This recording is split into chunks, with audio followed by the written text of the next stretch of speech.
ئای چەندە جوانە ئەو ئاینی پیرۆزی ئیسلامە ئەگەر کۆمەڵگا تەطبیقی بکەن. وەڵڵاهی هەر کۆمەڵگایەک ئەو ئاینەی خوا تەطبیق بکەن و جێبەجێ بکەن دەبنە جوانترین کۆمەڵگا لەسەر زەویە.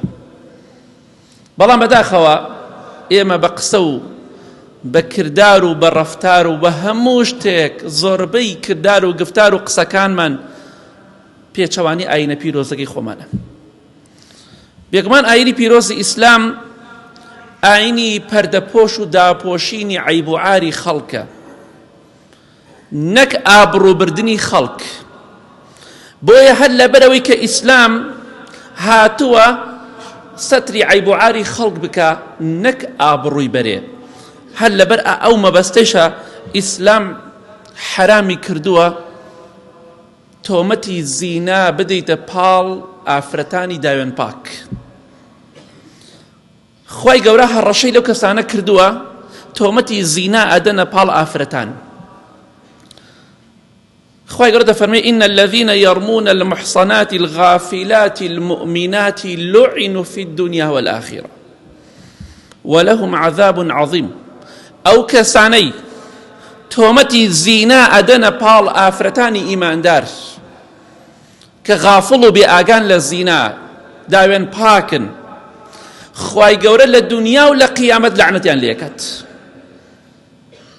و ئەوانە عەزاب و سزایەکی زۆر گەورەیان بۆ دانراوە بە خەڵکی دەڵێن فڵانکە زینا دەکا فڵانکە زیناکە فڵانکە زیناکە. ئاگاداری ئەو وشەیە بن.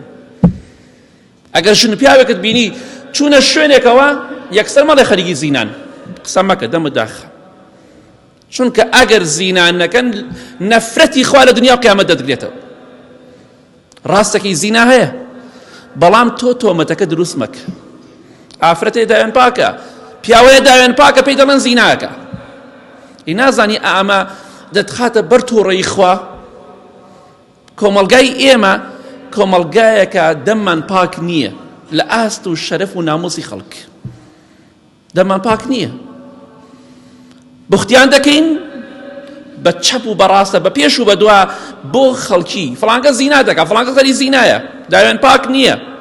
بەڵگەت پێیە حکمی ئیسلام دایناوە لە قورئانی پیرۆزە ئەبێت 4 کەس شایەتی بدەن. ئەگەر 3 کەس وتیان فڵانکە زینای کردووە هەر سێکیان ئەبێت داری حەدیان لێ بدرێ. 3 کەس چ جای تۆ جەنابەت هیچ نەبینە بە تەنیا خۆت قساکەی.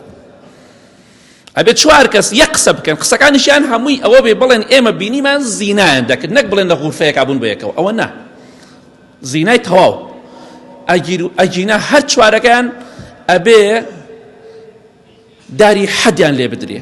بۆ ئیسلام بۆچی ئەمەی داناوە 4 شایەت؟ لەبەرەوە زۆر قورسە، بە تایبەتی پێشەوەی کە ئەم تەسویرە بەڵاو بێتەوە. هەر زۆر قورس بوو 4 کەس کەسێک ببینن لەگەڵ ئافرەتێکە زینا دەکات. ئیسلام بۆ قورسی کردەوە لەبەر ئەوەی ئێمە دەمی خۆمان بگرین، بۆ ئەوەی ئاگامان لە خۆمان بێ بەر نەفرەتی خوا نەکەوین لە دنیا و قیامەتیش خوا عەزابمان نەدا. وەڵڵاهی ئەوانەی کە ئاوا بە هەموو کەسێک دەڵێن زیناکە زیناکە زیناکە بە بێ بەڵگا نەفرەتیان لێکراوە، مەلعونن. وەخوای گەورە عەزابێکی گەورەشی بۆیان داناوە، عەظیم عەظیم. لە قیامەتە خوا عەزابێکی گەورەی بۆیان داناوە تەنها لەبەر ئەوەی بە خەڵکی دەڵێن زیناکات. کەواتە سیرکە ئیسلام چەندێ جوانە. ئەگەر ئێمە تەطبیقی بکەین کۆمەڵگامان کۆمەڵگایەکی زۆر پاک و خاوێن دەبێت.